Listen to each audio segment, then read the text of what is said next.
Welcome to the Unstoppable Recording Machine Podcast, brought to you by the 2017 URM Summit, a once-in-a-lifetime chance to spend 4 days with the next generation of audio professionals and special guests, including Andrew Wade, Kane Churko, Billy Decker, Fluff, Brian Hood, and many more. The inspiration, ideas, and friendship you'll get here are the things that you'll look back on as inflection points in your life. Learn more at urmsummit.com. And now your host, Eyal Levi. Welcome to the Unstoppable Recording Machine Podcast. My name is Eyal Levi. With me is Mr. Arthur Rizk, as producer, mixer out of Philadelphia. He's worked with bands such as Power Trip, Code Orange, Trapped Under Ice, and most recently on the Cavalera Conspiracy record, Psychosis. He's also a guitar player for the band Summerlands. So, welcome. How are you doing? Hey now, how you doing, brother? I'm chilling out here. Cool. You in Philly right now? Yep, I'm just hanging out, taking the second half of my day to do this, and probably jam out some guitar later too. All right, so if it's the second half of your day and it's only 1:30 p.m., when did your day start? I get up around 7:30 to do mixing and editing.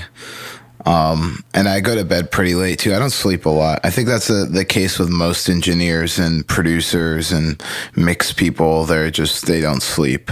I've heard some of the other interviews on your podcast. It seems to be an ongoing theme.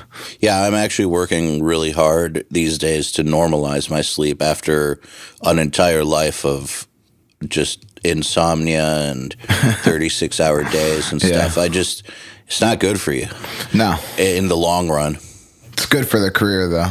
It is. I feel like at some point in time, everyone who's successful, and I think it's probably good and true in any career, at some point in time, everyone who's been successful in some sort of entrepreneurial career has to put in like a period of time where they sleep very little and they just grind most of the time and they give up social life and all that stuff. I believe that, yeah. It's really the only way. I went through that in my teens, the same thing with playing guitar, where I didn't hang with anybody anywhere. I kind of just spent my whole life in my basement learning guitars, pretending I was in other bands and etc. So, I mean, better to do it at that point in time because, I mean, I feel like nothing that you do in high school socially really matters. No, that's a truth. And that's the time in your life when you have the energy to like put in the hours on guitar. I mean, I'd say up until the age of like 30, but like it goes down. And hey, guitar players that are over 30 who are listening to this, who still practice, more power to you. But I mean, I'm sure everyone who's being honest can agree that when you're like 15 through 23 or something, you have, sitting there for 12 hours a day is not that big of a deal. I'd say that's the sweet spot, those years for sure. Yeah. You can always get laid later. Yeah. I mean, it's true though. You can like, I mean, I've been over this crowd before in other interviews. I mean, I literally did not hang out with chicks. I did not. And if I had back then, I probably would have been so distracted. You know what I mean? I just didn't care. So it's definitely better to just play guitar than chase women around or dudes around. Whatever. You just shred and then when you get a little bit older, then you figure it out. So, all right. So you spent a lot of your formative years just playing guitar. How did that lead to recording? It was kind of the natural progression where you get tired of going to other people to record, because I mean, if you have a vision in your mind, like I had a vision for everything that I was doing, and I was actually playing I was doing a lot of weird experimental stuff in around the time where I went from guitar to like recording engineer. I was into a lot of noise and a lot of abrasive music, underground shit, and going into a studio to record just noise, like is I mean, I can understand why an engineer would be like, yo, what the fuck is this guy doing? But I've done that before. It gets like you know, a little bit disheartening to have someone not understand what you want to do. So whether it be that or any of the bands I was doing at the time, I just wanted to go and do it by myself and figure out how to do it all. So I took like a class in community college and basically learned how to operate Pro Tools and how to mic stuff up, and it's been experimentation ever since then. That was about 10 years ago. But did that give you enough of the basics to just move forward? Yeah, it actually did. That just taking 2 semesters of audio classes at community college and then not doing so well at Temple University in my classes because I was just really was not really down with college at that point. Like I graduated college with good grades, but when I was taking my audio courses, I was kind of just a little shit. Like I think I fell asleep in a couple of my audio classes, and I had really you know, I had good teachers and stuff for the most part, but yeah, most of it just came from learning. You know what, man? I think minor things. Sorry, go ahead. I was just gonna say, I just think at some age, some people are just not ready to sit in a classroom. Yeah, I definitely was not, for sure. Yeah, man, when I was like 19 or 20 and I was going to Berkeley, I fucking hated going to class so much. I had no problem sitting in my room and working on music, but like going to class was like, I would rather get fucking waterboarded. Like, the irony is I miss college now. It's such like a carefree time because I was occupied with something, and somehow it's okay to just do whatever you want when you're in college. It's a good time to be creative and shit. But back then I just didn't care about being in class. I was just wanted to get as little knowledge as possible that I needed to do what I wanted to do. And then that changed little by little. The more serious I began to take it, the more that I would learn outside of school. Like I bought all the books that I was supposed to buy in college pretty much afterwards and studied them after I had made a couple records. It's supposed to be the other way around. Well, you know what, though? I think that in some ways, when you read those books before actually working on audio much, it can be really overwhelming. Yeah, definitely. And what the fuck is all this technical garbage? Especially if you this is so boring. ADD or something like that. You're just like, how can I get this knowledge quicker? Like, what can I do? How can I shoot a needle of knowledge directly into my brain of this stuff? So, I mean, I didn't care. I knew gain structure. I knew EQing. I knew enough to mix a record without really making it very, without it sounding shitty. That's about all that I knew.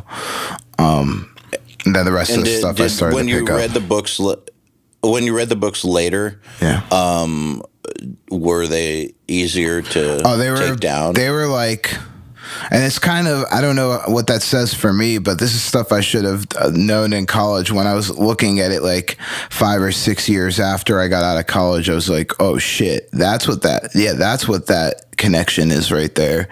And then instantly my recordings improved objectively. You know what I mean? I mean, but do you think that you would have really understood how to use that knowledge if you had just paid attention right out the gate? Say that you worked on audio less and you studied more. Do you think that you would have been able to put that info to good use? You know, maybe, but I don't think, like, for people, I think it's situational. Like, for me, I didn't really understand everything because it was too much. If I had understood it and I had worked hard, maybe I wouldn't have put as much time into being creative. It's like the thing where people who go to art school, they won't take a job that requires a lot of concentration. They get jobs working at like the grocery store with making cakes or whatever, because they want to use all of their actual their thinking power on being creative. So I think that going to college, I did learn stuff, but had I actually studied, maybe I wouldn't have been as creative in my recordings. And I think that that's kind of what's been setting my stuff apart from other people's stuff, is the actual of not being afraid to experiment, more or less, knowing what technical results could happen from doing something that isn't technically correct. I imagine that helps you stand out in a place like Philly, because there really are a lot of musicians and producers out there. And great ones too. Will Yip, who I don't know if you know who Will Yip is. He did Title Fight and like tons of crazy shit. He was a semester ahead of me at Temple, and he's always been a great friend of mine and has helped me out a lot. Well, hey Will, if you're listening, you should come on the podcast. He was going to, but it didn't work out. Yeah, we'll go out. I'll talk him into it if this works out good. If you don't torture me too much, you know what I'm saying? No, I mean, no torture. Yeah. All right, so go on about Philly, though. So you've got Will Yip, and talk about standing out in a scene like that. I think especially for like dudes who are like, how do I stand out in my scene? I don't get it. Yeah, I mean, like I said, I learned a lot from Will. He's like gets like amazing sounds in an amazing studio, and I have like I don't have the same type of situation as a lot of the other dudes who are producing in Philly and mixing. They have like a lot of high-end studios, higher-end gear, and what I learned is that you don't need all of it. You need some of it where it matters, and then the rest of it's just about not being afraid to experiment, not being afraid to throw your own ideas out there. If you're a producer, just not be afraid to suggest something that everyone might fucking really hate. Be like, there's a lot of that, and not being afraid to just use shitty gear if you need it. I have so much go-to random bullshit that I bought at Music Around, which is like a used music store that people just sell their ancient digital rack gear to, and you could pick up digital rack stuff for like $15-20 for old stuff that I just will randomly pick up and use on anything. I mean, when I and this is like I'm kind of ranting on about the question, but I think I'm starting to get to what I'm trying to tell you, is that I've used a lot of demoing techniques when I'm making my own music, and I'm writing demos for my band Summerlands. I'll do anything and just try pretty much anything that there is to try, no matter how stupid the idea is. For example, like taping mics to a ceiling near a bass trap, or taping mics to the wall, just stupid shit, running mics through like guitar pedals, just doing everything in the demoing process, throwing shit to the wall, seeing what sticks. If there's a good idea to be found in the demoing process, and there's no reason why we can't add it, apply it to doing a band like, I don't know, like, Power Trip, for example, or Piss Jeans, or one of the other things that I've done. So with those types of ideas and the experimentation, is it off the cuff, or do you have like a list of things you'd like to try?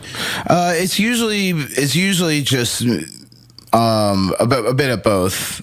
So like I said, some of the stuff I do when I'm demoing Summerlin's shit, what doesn't sound good at all, and I'll never use it. But if something worked, I'll often bring it into a session and be like, hey, I did this on this demo and it actually sounded cool. Do you want to try it out? And but sometimes you're just sitting there and you see something and you're like, oh, we should throw like headphones into these rototoms and run it through this delay processor and return it here, or use like a cassette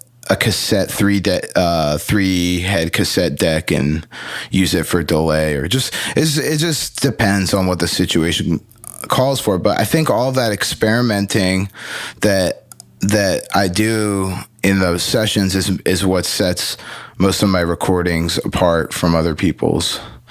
So is it safe to say that if someone comes to record with you, they're going to probably be experiencing some techniques that they would pretty much never use anywhere else? Yeah, I guess you could say that. Yeah, for sure. I like using a combo amp on the bass instead of miking a giant fridge sometimes, and just, stupid little things that people are like, wait a second, I want my bass to sound giant. How are we supposed to get out of a 10-inch speaker or 8-inch speaker combo amp? It's like, well, it's the same thing as miking a giant fridge. You just got to figure out where to put the mics, and it's all about air and just, you'll stuff like that, for example. Can you give me some examples of some of the shitty gear you've picked up that has actually turned out to be really good? I have a ART reverb unit that I use. There you go. It's fun to overdrive the inputs of old digital reverb units and then EQ them later, print them and EQ them later, and just, and that's one example. I have Digitech guitar pedals, one of the first guitar pedal multi-effector pedal that I have, that I've used on just dumb shit everywhere. Like, I've run it through room mics and on drums and have like some kind of flange going or some kind of phaser going, and just bury that deep in a mix somewhere where it's pops in and out. So how would you pipe it into the room? If you explain that chain, like if you're getting it on room mics, how are you getting it in the room? Basically, I would put it on basically like parallel. I would run the room mics into a mixer, and then run the mixer out directly into a different pre for like dry, and then another pre that's just the flange or whatever the pedal is, and kind of use it as like parallel compression type, like a parallel whatever. That's actually the big underlying theme of my recordings has been parallel everything.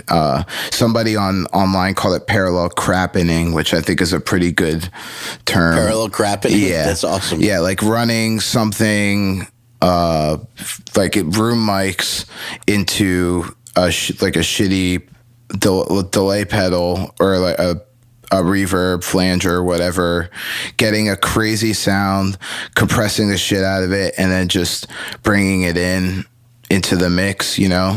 I've done it before where I've just committed it all into one room track that's just room mics with a phaser on it, and then cut out all the high end out of the EQ. All of a sudden all the low end is kind of like moving around in the room. It's just weird stuff that if you have digital, you have a DAW, you have an interface, you basically have infinite possibilities with this stuff. I'm not saying that you should all run through your room mics through phasers. You probably have pretty stupid results overall, but there are ways to just fuck with things to make them breathe and not really point stuff out. Have you ever had experiences where you suggest trying a technique, or you just go do it and the musician's like, what the fuck are you doing? You know what? I can imagine that happening in the future. from in the past, people have always kind of just known what they're getting into when they're recording with me. I like to talk to people that if I'm producing somebody, it's different than mixing or mastering or anything like that. If I'm producing and recording and doing the whole thing, I'm talking to people for weeks in advance about everything. They know that I'm fucking weird already. They already know. So they just expect stuff like that. Usually the number one thing is the bass guitar. People usually want to have it like cranking through giant cabs. I think a lot of the other weird stuff I do, I kind of just do it on my own for my own results and make sure to cover my ass if the idea is too crazy by having parallel outputs of a dry signal. Smart. Yeah. But I do like to work fast also and commit a lot of stuff. So if it doesn't work in the first quarter, I probably will just chalk it up as a loss. Fair enough. Makes sense. Yeah. So let's go back to guitar. How do you think that being a guitar player, and obviously based on what you said, being a committed guitar player, at least for one point in your life, how does that affect your productions? Like, do you find yourself being super guitar centric, or you feel like it doesn't affect it? I'll tell you how it affects it. Fuck drums, fuck vocals, fuck bass, fuck everything except for guitar.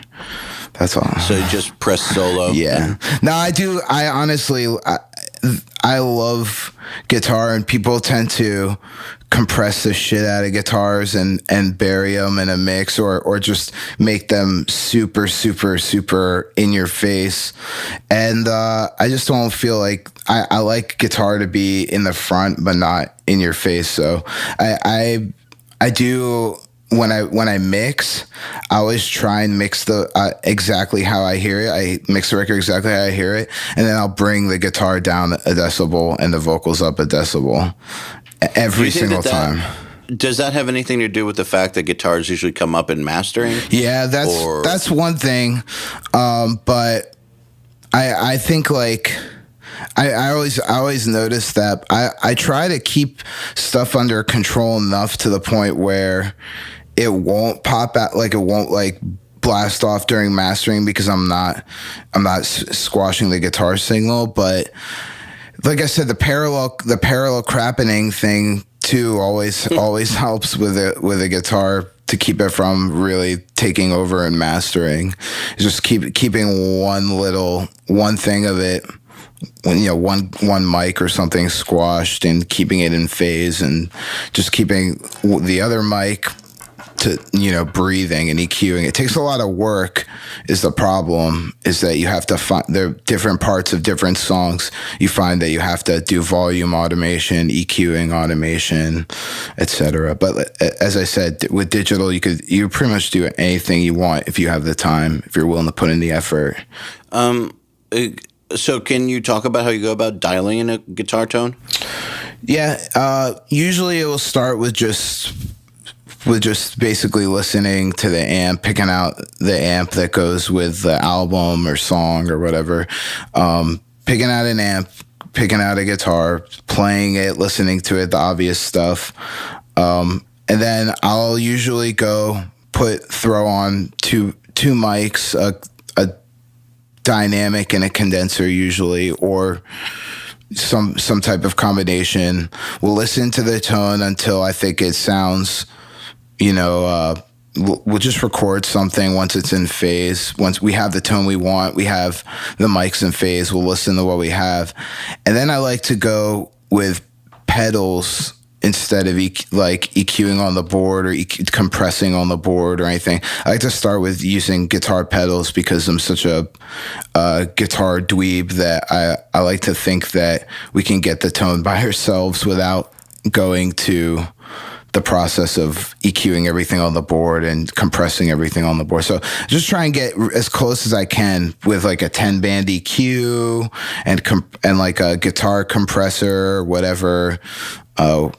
I like to get that tone, and then we will go to listen, print something, see how we feel about that, and then go from there usually. just maybe a little bit like light compression and EQing, and that's it. What are some of your favorite guitar pedals? I have a lot of pedals. It's just like I any chance I have, I'll buy them. If they're cheap, I'll buy them. I don't have a lot of the classic expensive stuff. Like I don't have a Klon. I don't have like crazy shit. But I'll always go to for heavy metal tones and like heavy stuff. Once I have the amp dialed in, I like to mess with like old Boss pedals. Like a Super Overdrive is one of my favorite overdrives. Old Tube Screamers are amazing. You've heard all this stuff before. I have for chorus might be my favorite guitar pedal, because that chorus is one of my favorite effects. I have the new Boss Wazacraft pedal of the chorus that basically is the 3 classic Boss pedals put into one military grade tank. You can't beat those. No, you really can't. They're fucking amazing. So I use that a lot, all the time. And those are pretty much my go-tos. I got old Boss DD5. I have a Moog mini Fugger delay that I like because it adds gain to the delay. You can add gain to the delay. That's cool. That's pretty much it. I have some pedals that people have been sending me, and out of all the bunch that I've gotten, there's Damnation Audio makes up a sick distortion pedal, and Idiot Box Effects sent me some stuff that I really like. There's a fuzz pedal called Whores, which I think is a band. They have a fuzz pedal that's really sick. So I've been using those. Box. Yeah. So the Horrors pedal by Idiot Box. Yeah. I like those names. I mean, they're just guys like me who like fucking love music and guitar and shit. And they're not. They have their companies. They're not giant companies, but they send me stuff because they know I'm a freak and they're into the bands and stuff. So I'm into that. I love trying out like random shit with guitar. When it comes to guitar stuff, I'll mess around with that stuff on 5 different amps, direct in, all that stuff.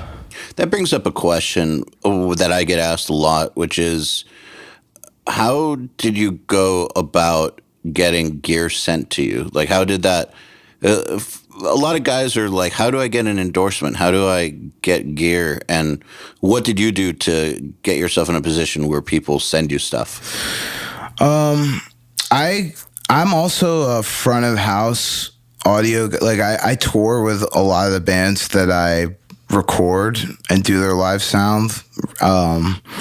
So I tend to meet people a lot just at shows. And if somebody is coming to, somebody's, endorsing a band that I'm with, and I check them out, and I see that they have something that's cool, I'll usually just hit them up and be honest and say, listen, I just want to try something out. I really like your company, and I don't, I'll pay you for something. There's all this stuff that, I'll try out, and I'll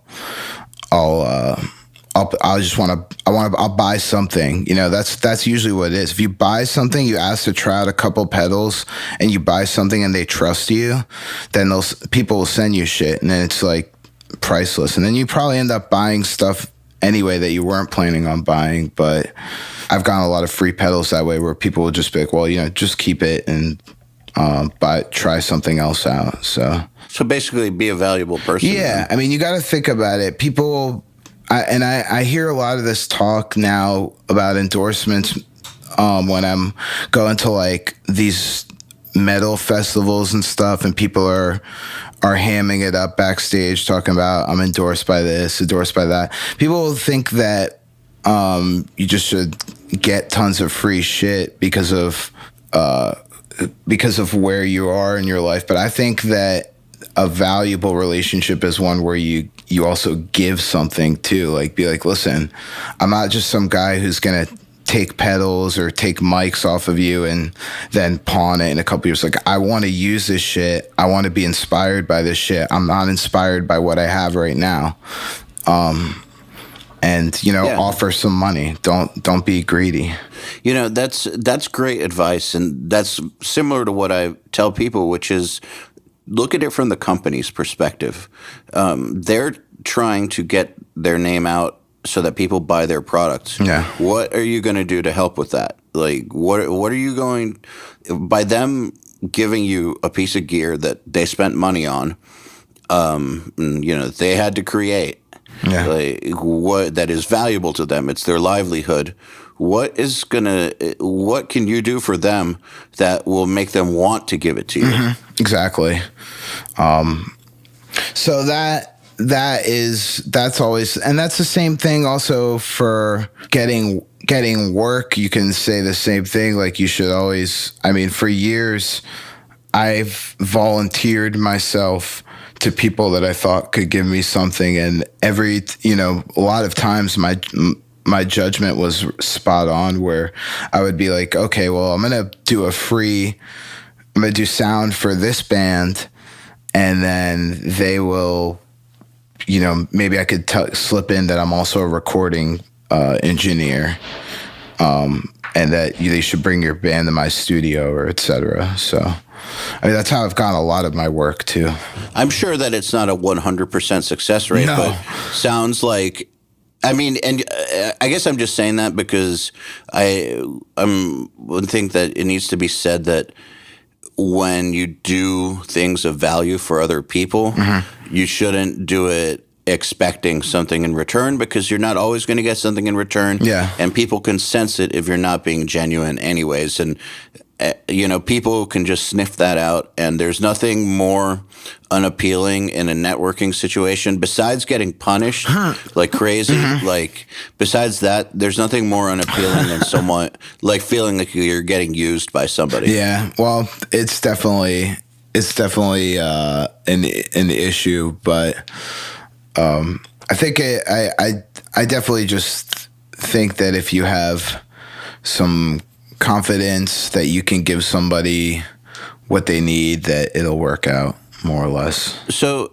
do you have any tips for the social skills necessary to properly network with artists or gear reps or any of these people? Sounds like you know a lot of people. Obviously, if you tour, people enjoy being around you enough to let you in their vehicle for a month at a time. Like, were you naturally always just no? I think like chill, or did you have to work on it?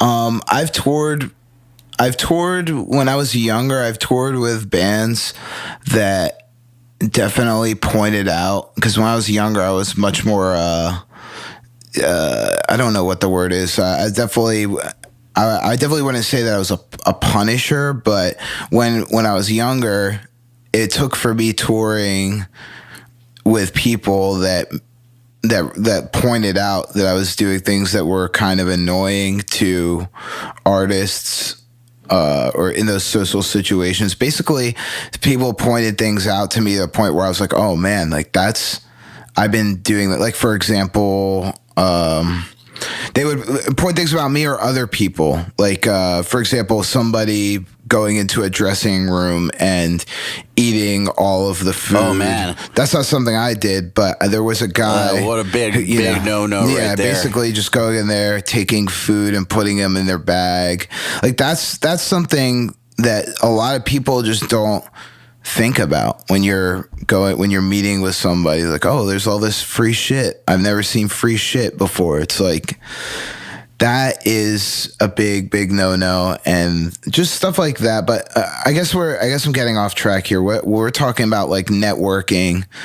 I think that being cool, like, is something that you can learn. Not saying, oh wow, look, Arthur's cool, he's like a fucking cool dude, I mean, like, being cool as in literally chilling the fuck out, and when you're meeting somebody important, listen, so who can give you something, listen to what they have to say, and don't be annoying. Like, don't try and take pictures with people. Don't ask for stuff. Just give what you truly feel you have to offer to this person in the most impactful and the least amount of time. You know what I'm saying?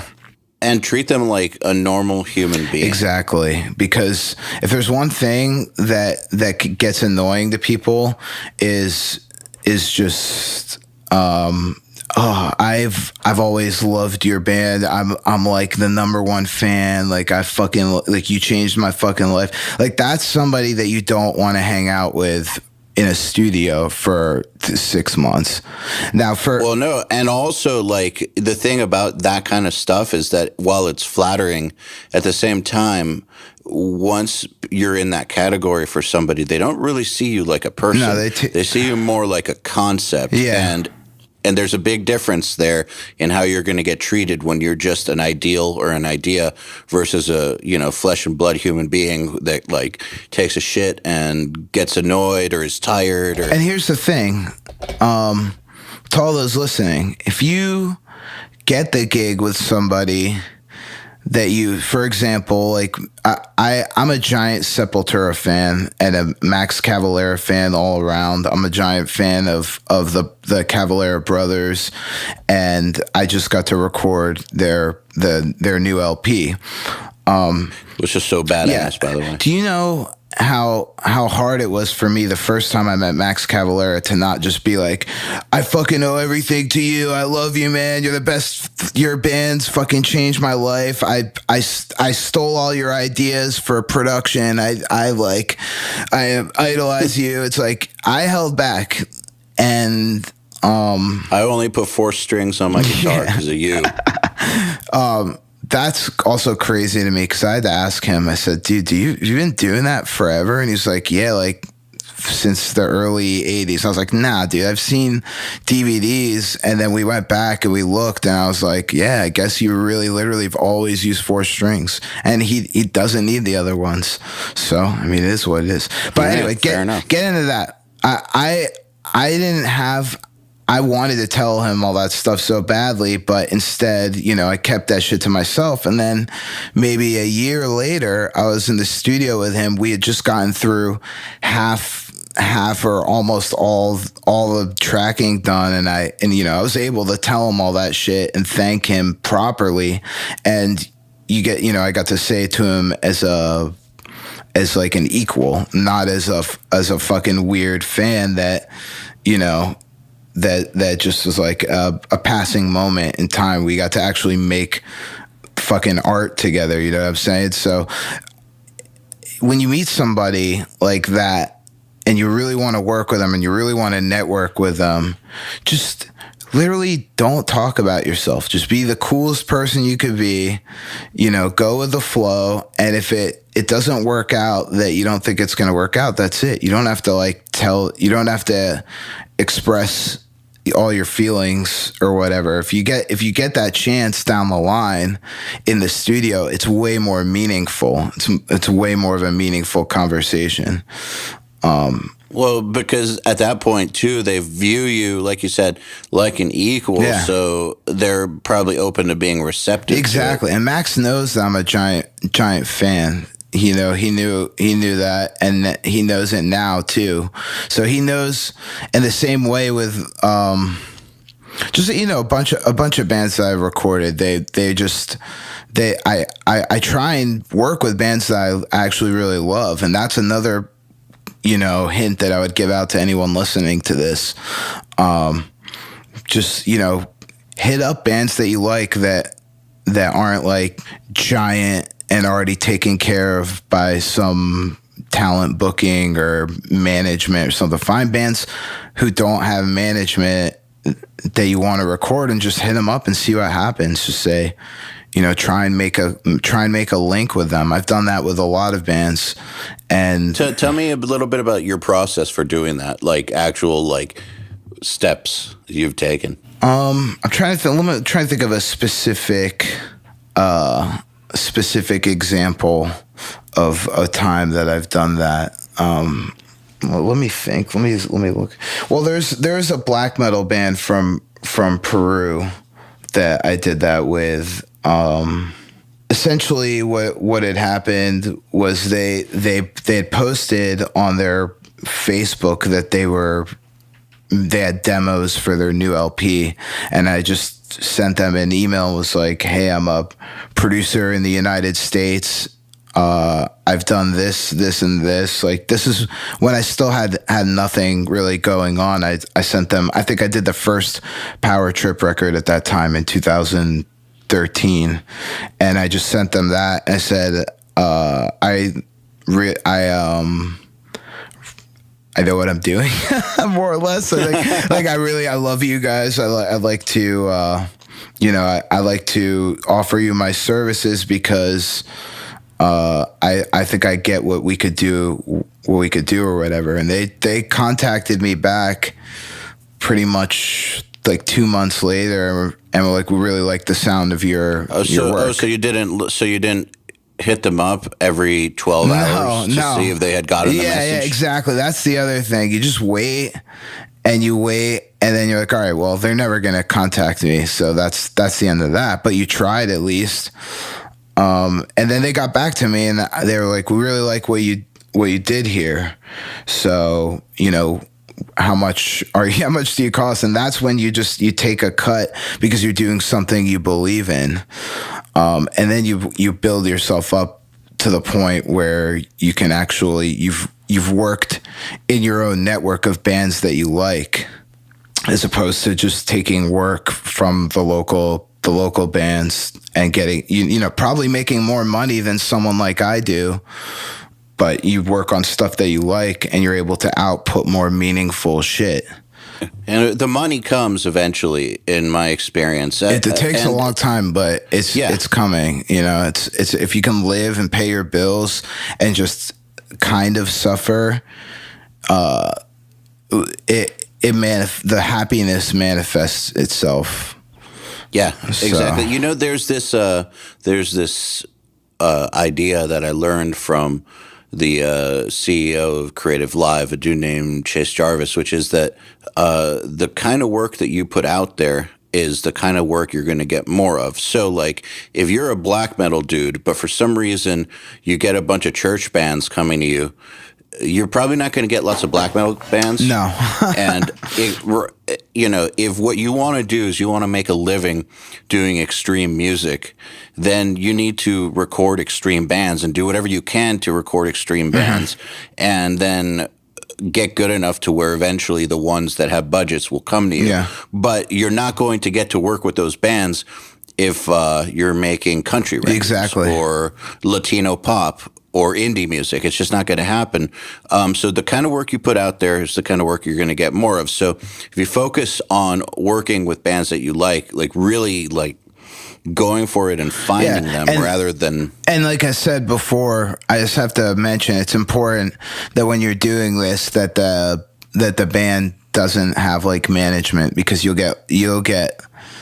be wasting your time to hit up a band with a manager trying to solicit stuff. People usually only pay attention to that stuff if they're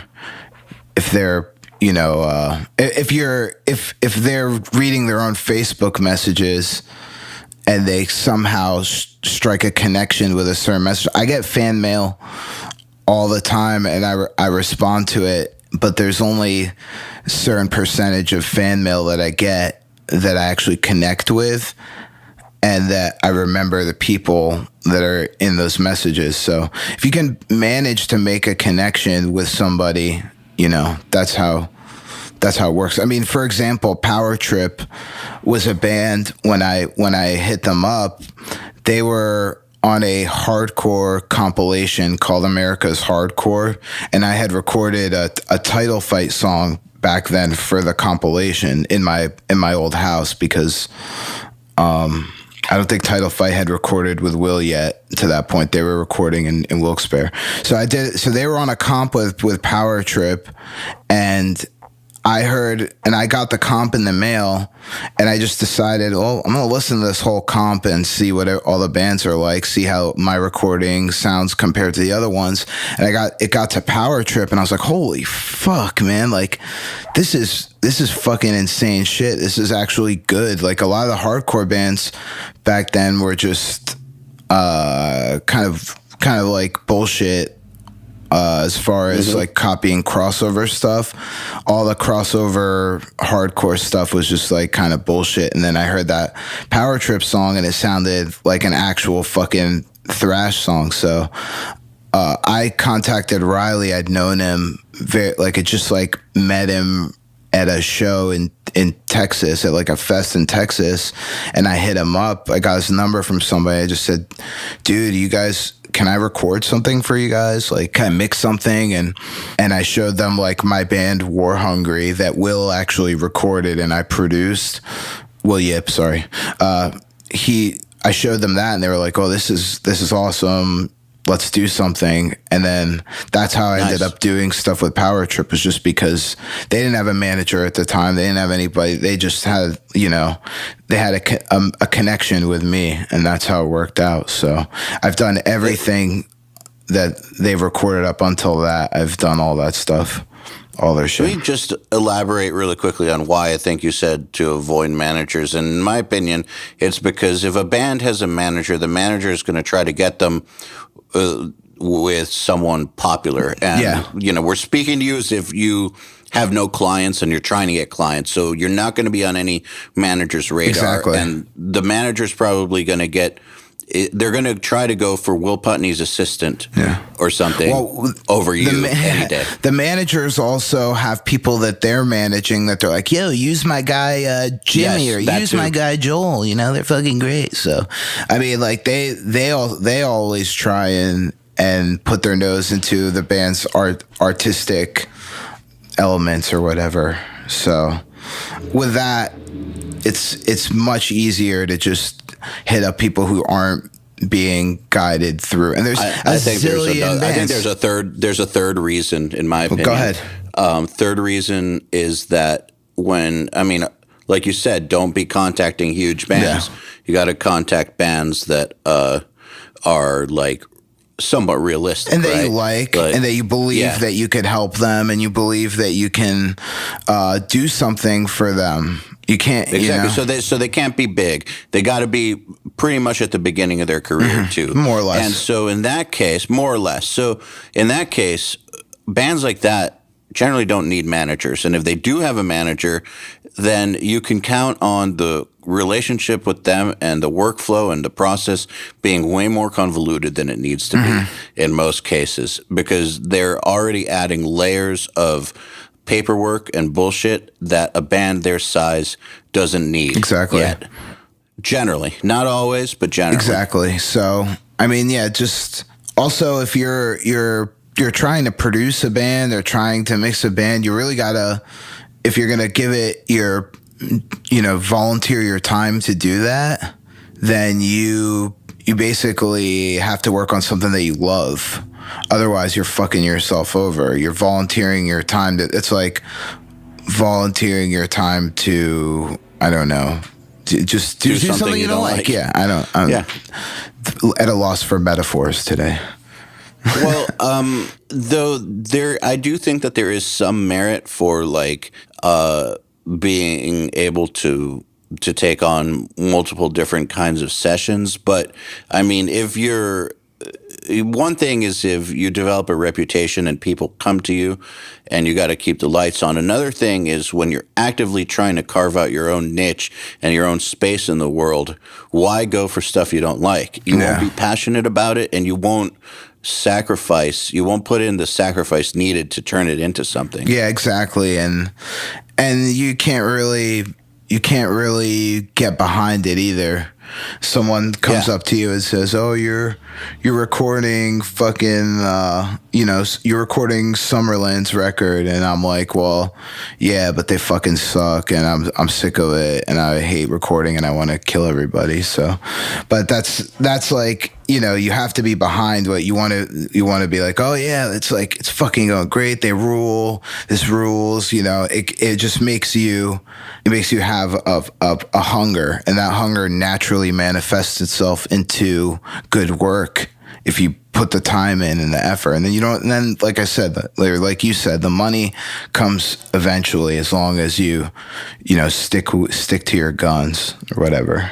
Yeah, and I mean, just like to touch on the sacrifice thing a little more, like if you're have that feeling of, I hate this band, they suck, why am I doing this? You're not going to be willing to stay the extra nights or be single or miss Thanksgiving. Like all the things that like successful people have had to do along the way, like miss that wedding or, I mean, you know, like not sleep for 2 weeks, like all that shit. You're not going to, if it's like, fuck, I hate this band, I'm just going to end early and enjoy my night, or I'm going to that wedding. Being in his studio is the ultimate it's like the ultimate like sacrifice for a day, because it's many times you don't have the privilege of being able to end a session early or end a session at under 10 hours or something. It's like you really don't know when you're fucking leaving. There's other people who are asking you, when are you leaving? When are you going to be here? It's just like, you don't know. And in order, you have to really believe in what you're doing in order to be able to be there and be successful. So, I mean, I guess the overall point that I'm trying to give you going way back is just, really, really try and work on stuff that you can make a connection with, essentially. And that's kind of that sounds like that's what's fueled you this whole time. Yeah, 100%. And I mean, you've come a long way very, very fast. I mean, I know you've been at it for a decade or more, but for instance, you just said that in 2013, you were still, at the relative beginning of your recording career. I would officially say that my recording career began in like 2012, 2013, even though I was tracking friends' bands for a few years before that, like maybe 5 years before that. I'd been tracking friends' bands and doing stuff. It wasn't until like 2012 that I was just like, all right, if I'm going to do this, I got to be fucking great. Otherwise, I need to like go work at my parents' sandwich shop. So it's one or the other. Nothing wrong with sandwiches. No, I love sandwiches, and I love my parents' shop too. So I still help them out too, and it's funny because I get random people who recognize me there and be like, "Oh, dude, you were just in L.A. With Power Trip accepting an award, and now you're like slinging shawarma." It's like fucking crazy. But I mean, it's not like you're working at some random fast food place. It's a family business. No, I love helping my parents out. It's also good for decompressing away from fucking music, because I actually love music. I'm a music freak, and if it was up to me, I'd be jamming shit 24 hours a day. But sometimes you have to take a break from it, and helping them out or doing whatever is my way of still feeling like I'm doing something, but it doesn't have to be involving music. Also, I listen to Howard Stern 4 hours a day too. Dude, so I love Howard Stern. Yeah, same here. Hit him with the hind. He's one of the greatest interviewers of all time, and yeah, he is, and I've learned so much. I don't know what else to say. He's just great. Well, I've learned so much shit from his interviews with celebrities, and I mean, he's done like producers. I mean, he just interviewed Jimmy Iovine, who did. Oh, that was an incredible interview. If anyone listening, if you have HBO, first go listen to the Howard Stern interview with Jimmy Iovine, and then go watch the Defiant Ones, which is what the interview is about. Yeah, and that whole interview kind of covered. I haven't watched the show yet, but the whole interview kind of covers a lot of the stuff that was on the show. But like stuff like the fact that he was like, banging Stevie Nicks in the basement of his house and hiding her because Tom Petty was upstairs and recording a record upstairs, and he didn't want Tom Petty to know that he was dating Stevie Nicks and recording her record at the same time he was recording Tom Petty's record. Just like stuff like that is like insane to me. But you know what was so funny about that story? Because first of all, I was driving to the convenience store to pick up a Red Bull and a blunt wrap, and nice. And I heard that. I mean, the convenience store is like 2 blocks away, and I was hearing this, and I was like, man, I don't want to drive back home. Like, I just want to listen. I drove around town for 2 fucking hours. And then when I got home, Classic. I walked in and I was like, to my girlfriend, I was just like, hey, we're watching the Defiant ones now. So stop what you're doing. And then we watched the whole thing. But that story, especially, I thought was so dude, it's awesome crazy, and it's so relevant now because now even like you have to play those same politics. You can't tell a band that you're working on another band. Like at I've the seen same that time. shit. Yeah, I've seen that shit go real bad for people working with like, you know, small death metal bands and stuff.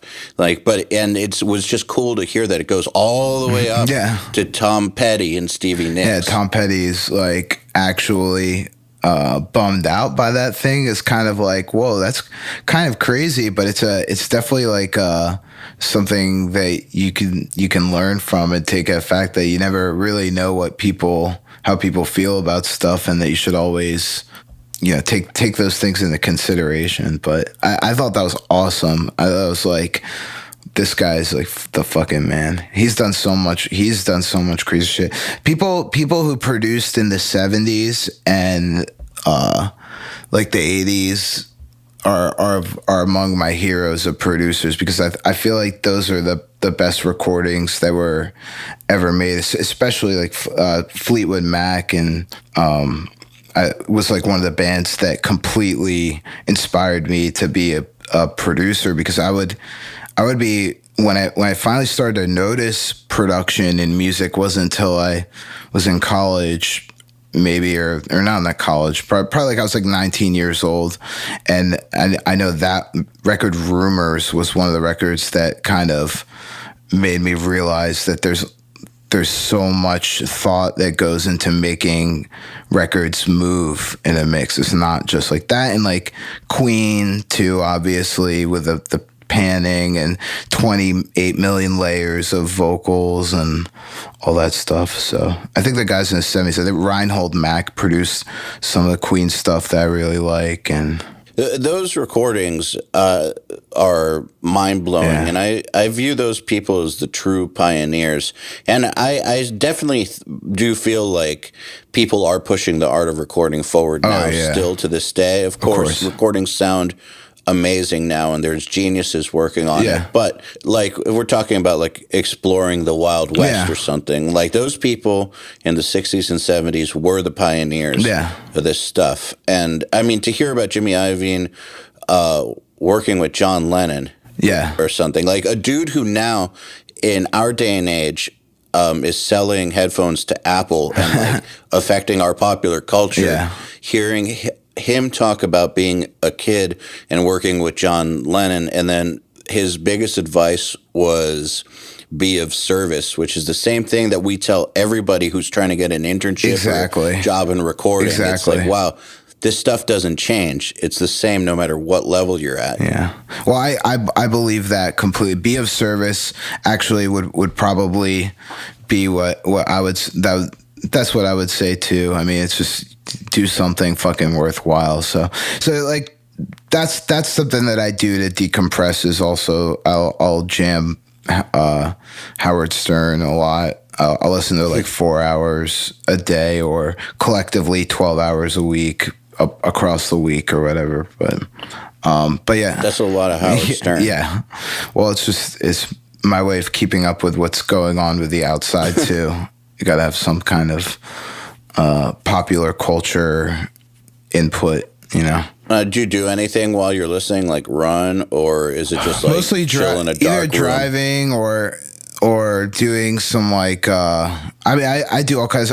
Sometimes if I'm editing something and I don't need to listen all the time, I'll have it on in the background, then I'll stop what I'm doing. If I take a break, if I'm listening to a segment that I want to pay attention to or whatever. So I do a lot of multitasking or whatever. So I think it's fascinating that this whole episode, you've been talking about basically doing things you love, going for bands you love, sticking to your passions, like following through on your ideas.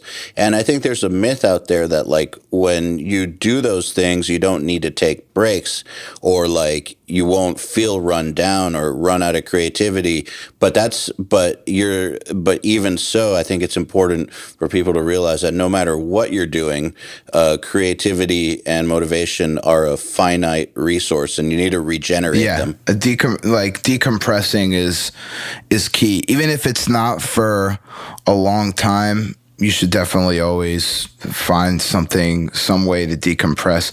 I mean, I have friends that ask me, like, dude, like, what do you do when you're not working? Like, do you do anything? And I don't really have an answer for them. Like Howard Stern is usually my answer, but then it's like, I don't know, like stare at the wall, or it's just like I can't remember the last time that I've had a true day off. I think it was when I went to California like a couple weeks ago for the Loudwire Awards with Power Trip. They flew me out to accept an award with them, and I still ended up working because I was still like doing sound for them at the awards or like so. But it's just like, be of service, like Jimmy says, you know, why not?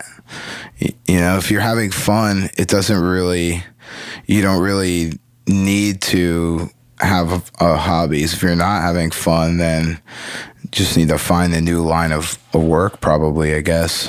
Well, I think, and also I think with taking breaks, it's not that you have to take like a break from being active or a break from working or anything like that. It's more that like no one can be creative at all times.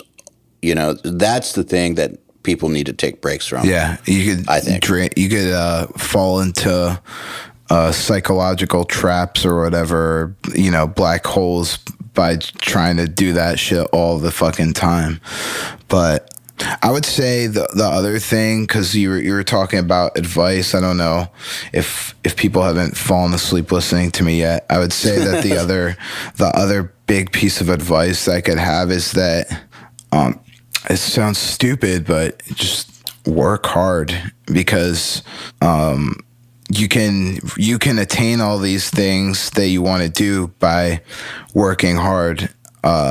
When I was starting to do recording, I also had to do a job doing front of house at a venue to make enough money to live and be able to do the recording stuff and pay bills. And I was doing it while I was going to college, and I was doing touring and just like working at a record store part-time and just doing all kinds of bullshit that kept me in music, but not, you know, enough money to keep doing music stuff. And it kind of all feeds itself. Like, surround yourself with musical work. I mean, people do that in Hollywood all the time. They like get jobs on like movie lots or something like that, and then you just work your way into something. I don't know. I mean, I agree. When my career was first starting, my goal was to get my band signed to Roadrunner. Hell yeah! And I started it worked, and I wanted. What up, Dave Rath? Also, yeah, Dave Rath, and back then Monty Connor. When I was starting out the career, I wanted to get the band signed, but obviously, you know, that's not a job, and I had to find a way to make money. So I started doing the studio thing, and the studio thing fed the band, and the band fed the studio. You know, bands that I would record in the studio would then let my band go on weekend tours with them. That's the way and to like do by it. doing that, we would meet bands that would then convince them to come to the studio, and one thing led to another, and eventually, through all that for a few years, I got to Roadrunner. But if I had taken a job in another field, to support my band, who the hell knows what would have happened? Yeah, I mean, it was symbiotic. If you work at fucking Jimmy John's, you're not gonna run into potential clients every day. you know, you might run into one potential client in 6 years, you know what I mean? So that's definitely it. And then also just to revert back to what we were talking about before, while you're doing this and the whole cycle is feeding each other, it's important to be cool at all times, like we were talking about before, because if you're cool in the studio and you go on tour with a band that you're recording and they know you're cool, they will tell every other band, yo, Arthur's cool, or you know, Eyal's cool. Like it's all about just getting an endorsement from somebody else, because people tend to just listen to other people. For Riley, the singer of Power Trip is one of my best friends, and he tells pretty much any band that they tour with or any band that he sees that's up and coming, he's just like, you should hit up Arthur. He'll know what to do with you guys. And whether I do or don't, it's like an endorsement that's pretty much, you know, priceless, because that's just, you know, that's just how it is. Like they're popular bands. They're basically pre-qualifying you. Yep. People don't need to do the research. It's like if someone that they trust says this dude's cool, he knows what he's doing, that right there, like they don't need to do research on whether or not you're full of shit or anything like that. Maybe they want to hear your work and see if they agree that they like it, but a lot of is this guy for real? Is he full of shit? Will he run off with our money? Like all those kinds of things those suspicions are put to bed. You're basically being vouched for. So exactly. So back to advice for people, back to being cool. Just, you know, be cool in the studio. Don't over insert yourself into things, and just work hard, and people will respect you for that, and they will pass your name around. People want to have a good experience in the studio, because oftentimes they don't. And it's because they're, you know, for whatever reason, they're working with somebody they don't like. Maybe they're not performing to their maximum capability to begin with, but people want to have a good time. So just, you know, let them have a good time. Bring them donuts, you know? Definitely. Whatever. I've done that before. It works. Well, Arthur, thank you so much for coming on. It's been an awesome conversation. Oh, thank you for having me, dude. Yeah, I'd love to have you come back on in a few months and continue the conversation. Sure thing, man. I'll put in a word for you to Will Yip, too, and see what he says. Thanks.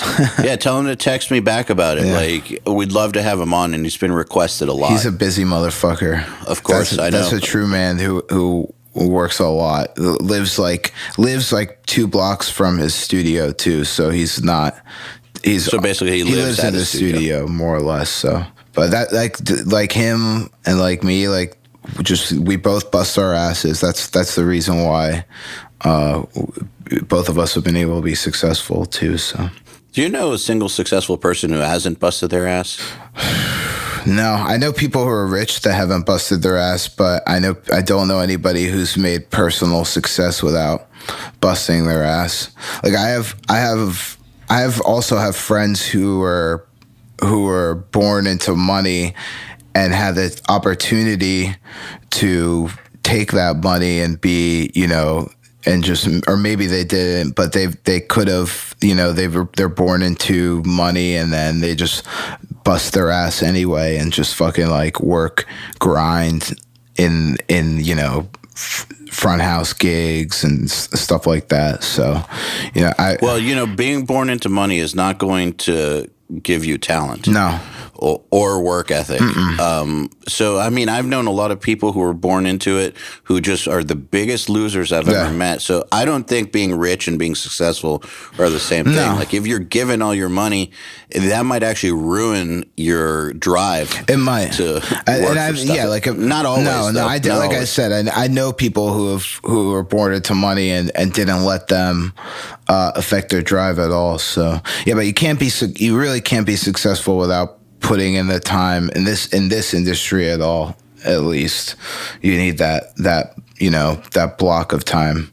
Absolutely. Of just years, nonstop fucking misery. So Well, with that, thank you. Yep, thank you. Take it easy, brother. The Unstoppable Recording Machine Podcast is brought to you by the 2017 URM Summit, a once-in-a-lifetime chance to spend 4 days with the next generation of audio professionals and special guests, including Andrew Wade, Kane Churko, Billy Decker, Fluff, Brian Hood, and many more. The inspiration, ideas, and friendship you'll get here are the things that you'll look back on as inflection points in your life. Learn more at urmsummit.com. To get in touch with the URM Podcast, visit urm.com/podcast and subscribe today.